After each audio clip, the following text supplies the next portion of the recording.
നമ്മൾ വാട്സപ്പിലോ അല്ലെങ്കിൽ നമ്മൾ ഫോണിൽ എന്തെങ്കിലും പാട്ടോ അങ്ങനെ എന്തെങ്കിലും പാടി റെക്കോർഡ് ചെയ്തിട്ട് നമ്മൾ പാടിയത് കേട്ട് നോക്കുമ്പോൾ ശരി എൻ്റെ സൗണ്ടാണോ ഭയങ്കര വൃത്തികേടായിട്ട്, ചില ആൾക്ക് ഭയങ്കര മോശമായിട്ട് ഒക്കെ ഫീൽ ചെയ്യും. Why does it feel so? നമ്മൾ സംസാരിക്കുമ്പോൾ നമുക്ക് നമ്മളുടെ സൗണ്ട് രണ്ട് രീതിയിലാണ് നമ്മൾ കേൾക്കുന്നത്. ഒന്ന് എയർ കണ്ടക്ഷൻ വഴിയും, രണ്ട് ബോൺ കണ്ടക്ഷൻ വഴിയും. എന്തൊക്കെയാണിത്? നമ്മൾ സംസാരിക്കുന്ന സൗണ്ട്, ആ സൗണ്ട് വേവ്സ് എയറിൽ കൂടി പാസ് ചെയ്ത് നമ്മുടെ ചെവിയിലെത്തി, നമ്മുടെ ഔട്ടർ ഇയറിലെത്തി, നമ്മുടെ ചെവിയുടെ ടിമ്പാനി മെംബ്രെയിൻ വൈബ്രേറ്റ് ചെയ്ത് ആ ഒരു വൈബ്രേഷൻ, ആ ടിമ്പാനി മെംബ്രെയിൻ കഴിഞ്ഞിട്ട് കുഞ്ഞു 3 ബോൺസ് ഉണ്ട്, ഓസിക്കിൾസ് വൈബ്രേറ്റ് ചെയ്ത് ആ വൈബ്രേഷൻ അകത്തോട്ട് എത്തുന്നു. അത് എയർ കണ്ടക്ഷൻ വഴി നമ്മൾ കേൾക്കുന്നു.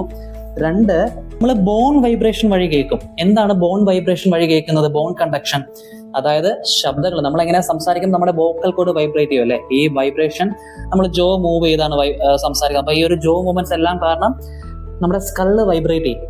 അപ്പൊ ഈ സ്കള്ള് വൈബ്രേറ്റ് ചെയ്യുമ്പോൾ നമ്മുടെ ടിമ്പാനി മെംബ്രെയിൻ കഴിഞ്ഞിട്ട് അവിടെ കുഞ്ഞു 3 ബോൺസ് ഉണ്ട്, ഓസിക്കിൾസ് അല്ലെ. അപ്പൊ ഓൾറെഡി ആ ഒരു എയർ കണ്ടക്ഷൻ വഴി ഓസിക്കിൾസ് വൈബ്രേറ്റ് ചെയ്യുന്നുണ്ട്. അതിനോടൊപ്പം നമ്മുടെ ഈ ഒരു സ്കള്ളെല്ലാം വൈബ്രേറ്റ് ചെയ്ത ഒരു വൈബ്രേഷൻ വീണ്ടും ഓസിക്കിൾസിന്റെ അടുത്തോട്ട് എത്തുമ്പോൾ വൈബ്രേഷൻ ശകലവും കൂടെ കൂടും.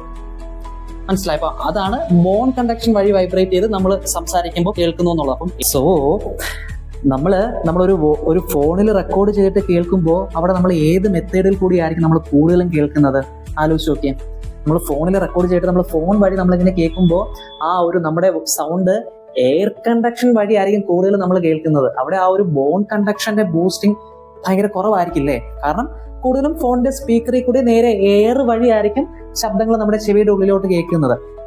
മനസ്സിലായോ? അപ്പോൾ ആ ഒരു ബോൺ കണ്ടക്ഷൻ, ആ ഒരു ബൂസ്റ്റിംഗ് ഇല്ലാത്തത് കൊണ്ട് നമ്മളുടെ സൗണ്ട് ശകലവും കൂടി ഒരു തിന്നായിട്ട്, ആ ഒരു ക്വാളിറ്റി നമുക്ക് ഭയങ്കര വേറൊരു രീതിയിലായിരിക്കും നമ്മുടെ സൗണ്ട് ഫീൽ ചെയ്യുന്നത്.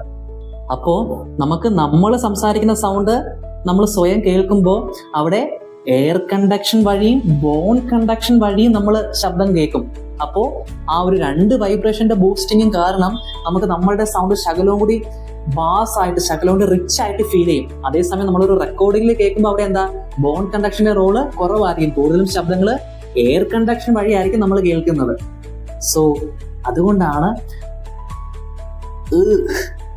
നമ്മളുടെ സൗണ്ട് നമുക്ക് റെക്കോർഡ് ചെയ്തിട്ട് കേൾക്കുമ്പോൾ നമുക്ക് ഫീൽ ചെയ്യുന്നത്. അതുകൊണ്ടാണ് നമ്മൾ സ്ഥിരം നമുക്ക് ഫീൽ ചെയ്യുന്ന ഒരു കുഞ്ഞു കാര്യമാണ്, അതിൻ്റെ പിന്നിലുള്ള ഒരു കുഞ്ഞു സയൻസ്, കുഞ്ഞു സംഭവമാണ് ഞാനിപ്പോൾ എക്സ്പ്ലെയിൻ ചെയ്തത്.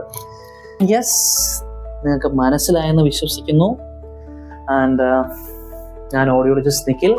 എന്തെങ്കിലും ഇതുപോലത്തെ കുഞ്ഞു ഡൗട്ടുകൾ ഉണ്ടെങ്കിൽ do message me. Okay, by.